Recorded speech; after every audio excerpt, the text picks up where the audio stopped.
Hello दोस्तों, मैं राहुल कुमार आप सभी का स्वागत करता हूं इलेक्ट्रीशियन प्रतिष्ठान यूट्यूब चैनल पे। आज मैं आपको बताऊंगा सुरक्षा और सावधानियां।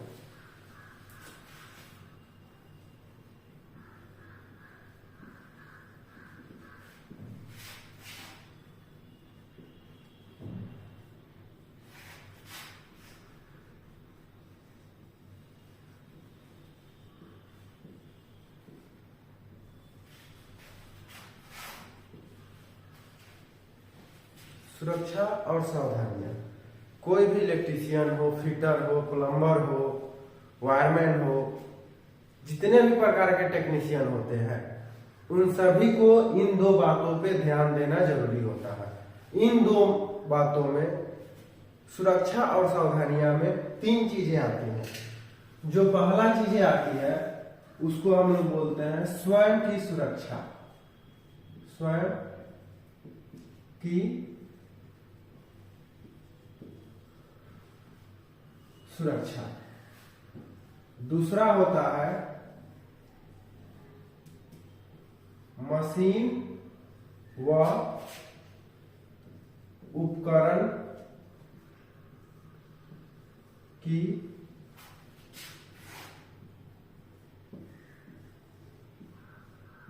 सुरक्षा। तीसरा होता है आपका स्थान की सुरक्षा।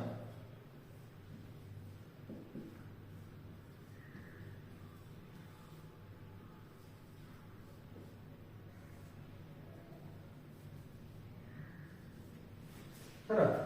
स्वयं की सुरक्षा, मशीन व उपकरण की सुरक्षा तथा स्थान की सुरक्षा। अब देखिए, इन तीनों चीजों को हमको बारीकी से देखना होता है। सबसे पहले ये देखते हैं स्वयं की सुरक्षा।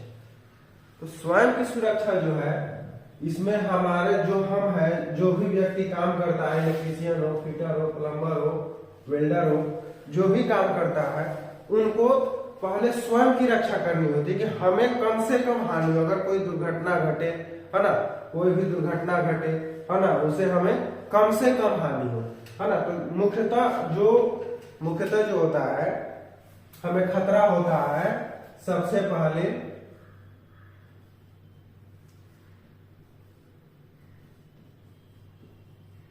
बिजली के शॉक से,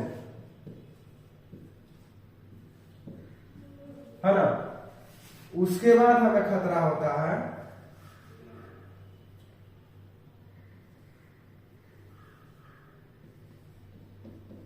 बाहरी चोट से। ठीक है, बिजली के शॉक से तथा बाहरी चोट से। तो देखते हैं सबसे बिजली के चोट से हम कैसे बच सकते हैं।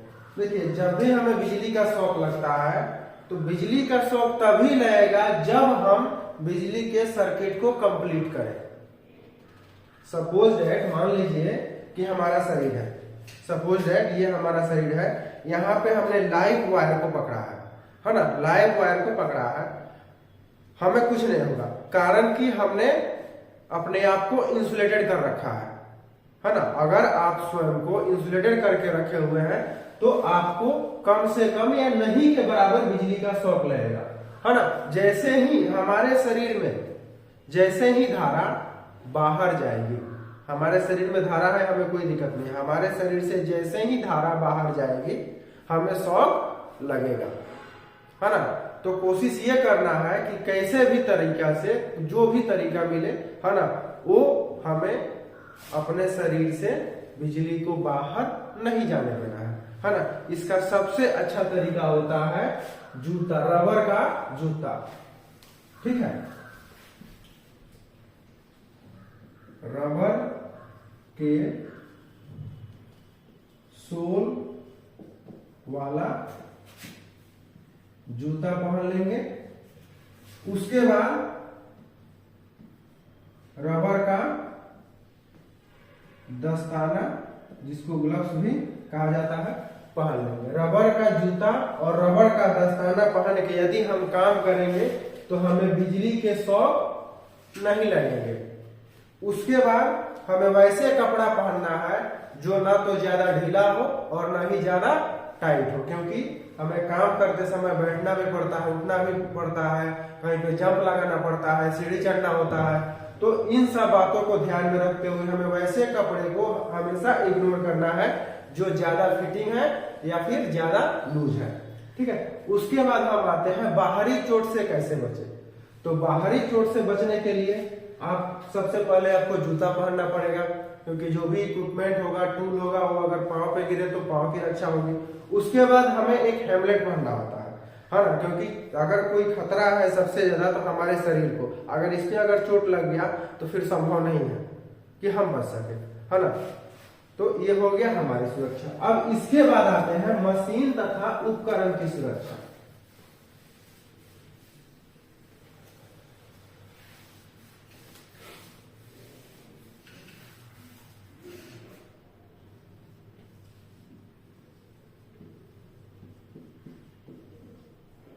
मशीन व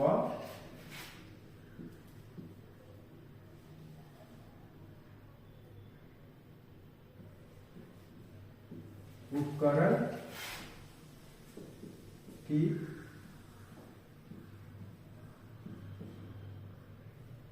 सुरक्षा। देखिए, कोई भी मशीन हो या कोई भी उपकरण हो, अगर ये ओवरलोड होगा, है ना, ओवरलोड होगा तो इसे जलने का खतरा रहेगा, है ना। जो भी हमारे मशीनें होती हैं, उपकरण होती है ना, इन सबको अगर ओवरलोड होगा तो जलने का खतरा रहेगा। वोल्टेज कम पे चलाएंगे तो जलने का खतरा रहेगा। जलता क्यों? कोई भी जो मशीनें होती है वो जलती क्यों है? देखिए क्या होता है। मशीन जलने का वजह है, मुख्य कारण जो है आपका करंट है। अगर करंट फिक्स है, करंट जितना मशीन को चाहिए, जितना मशीन को करंट चाहिए उतना अगर करंट मिल रहा है तो कोई दिक्कत नहीं है। लेकिन जैसे ही ज्यादा होगा मशीन में हीट आना शुरू हो जाएगा। तो ये करंट जो होता है वो ज्यादा कैसे होता है? ये दो चीजों पर निर्भर करता है। पहला, आपको वोल्टेज पर, वोल्टेज अगर कम है तो करंट आपका ज्यादा हो जाएगा। वोल्टेज जितना कम रहेगा करंट उतना ज्यादा होता जाएगा। ठीक है, तो अगर इसीलिए कहा जाता है कि कम वोल्टेज पे मशीन को नहीं चलाना चाहिए, नहीं तो वो जल जाएगा। यही कारण है कि करंट बढ़ेगा तो हीट बढ़ेगा, हीट बढ़ेगा तो मशीन जलेगा। उसके बाद होता है आपका ओवरलोड। ओवरलोड होगा तो भी करंट ज्यादा होगा, करंट ज्यादा होगा तो जलेगा, है ना। तो किसी भी मशीन को चलाते समय हमें दो चीजों का सबसे ध्यान देना है। सबसे पहला है आपका वोल्टेज, उसके बाद है आपका ओवरलोड, है ना। उसके बाद जो तीसरी चीजें हैं, वो जो बड़ी मशीनें होती हैं उसमें लागू होता है, वो होता है उसका फाउंडेशन।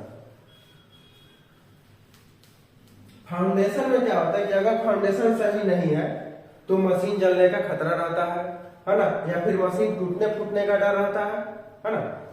उसके बाद जब भी हम मशीन चालू करने जाए तो मशीन चालू करने से पहले कुछ चीजों पे, कुछ बातों पे ध्यान देना होता है ना।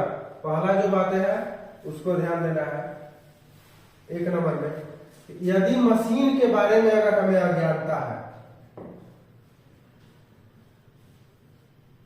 मशीन की जानकारी संपूर्ण होना,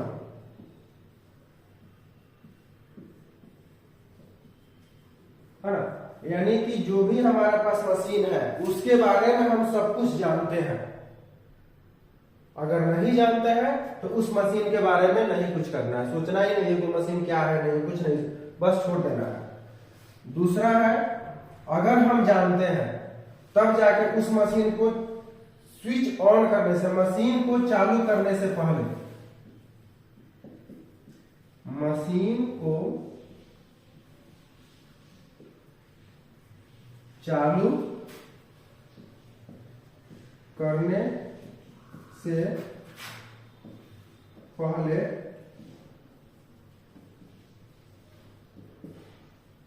बॉडी अर्थ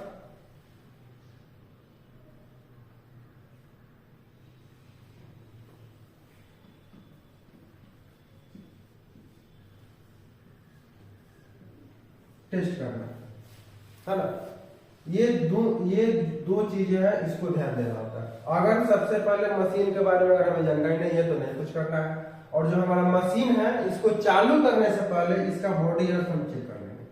अगर इस मशीन में बॉडी अर्थ आ रहा है तो मशीन खराब है या नहीं है उससे कोई मतलब नहीं, खराब हो ही जाना है ना। अगर बॉडी अर्थ आ रहा है, खराब नहीं भी है तो खराब हो जाएगा, है ना। तो जैसे ही बॉडी अर्थ आ गया, इस मशीन को चालू नहीं करना है, सबसे पहले इसका बॉडी अर्थ को खत्म करना है, उसके बाद इसको चालू करना है। ठीक है, चलिए अब आते हैं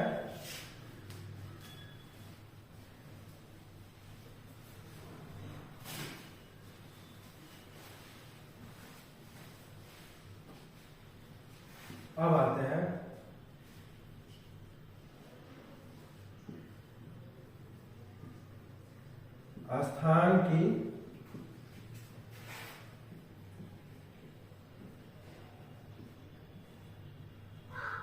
सुरक्षा। तो ये कोई भी जगह होता है वहां पे सबसे ज्यादा खतरा होता है, वो होता है आग से, है ना। ये जो होता है ना आग, इसी से होता है। कहीं भी हम काम करते हैं, अगर खतरा है किसी चीज से उस स्थान को, तो सबसे ज्यादा खतरा है तो आग से, है ना। तो देखते हैं आग किससे, सबसे पहले तो देखते हैं आग होता क्या है और किसे कहते हैं। आग जो है 3 मटेरियल से मिलके बना होता है ना। ये मान लीजिए कि हमारा आग हो गया, ये बीच में, तो इसके तीनों तरफ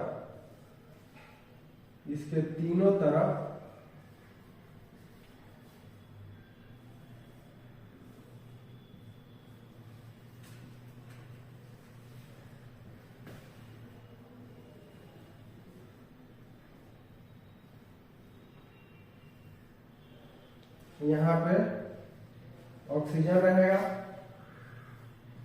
यहाँ पर ईंधन रहेगा और यहाँ पर ताप रहेगा। ठीक है, इन 3 चीजों से मिलकर बना होता है आग। और यदि अगर आग लग जाए तो किसी एक चीज को हटा देंगे, आग बुझ जाएगा, है ना। जैसे ही आग लगा तो ये 3 चीजें मिलकर बनेंगी, ये 3 चीजें एक जगह होगी, ये 3 चीजें एक जगह होगी, तभी जाके आपका आग लगेगा। अगर ये 3 चीजों में से कहीं पे भी एक भी अगर कमी रह गया तो आग नहीं लगेगा। सबसे अच्छा उदाहरण लेते हैं एलपीजी का। एलपीजी, इसमें क्या होता है कि हमारे पास एक सिलेंडर होता है, उसको जब हम नॉब को खोलते हैं तो उसमें से निकलता है ईंधन।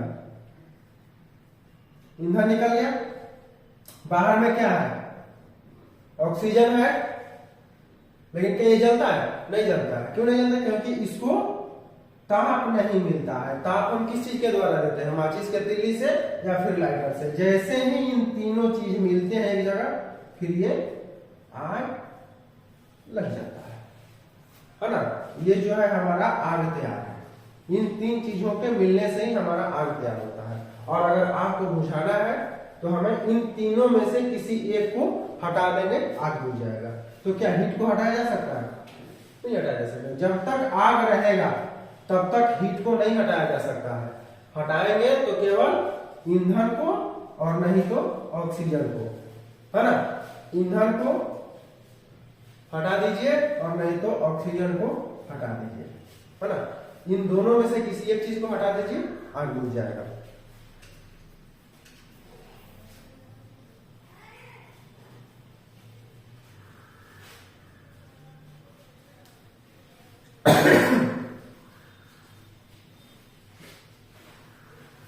अब आते हैं, देखते हैं आग की श्रेणियां।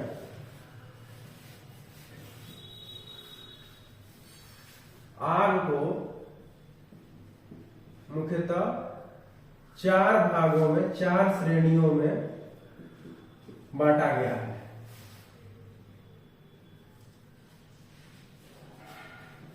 श्रेणी ए, श्रेणी ए में आते हैं आपके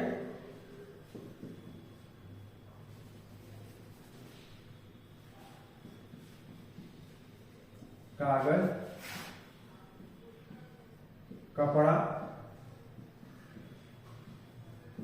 कोयला। श्रेणी बी में आते हैं डीजल, पेट्रोल,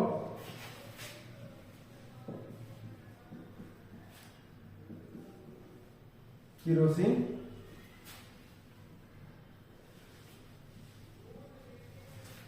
कैटेगरी सी में आते हैं एलपीजी, सीएनजी, ब्यूटेन।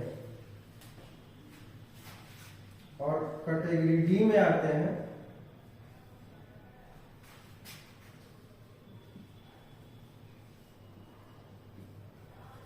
विद्युतीय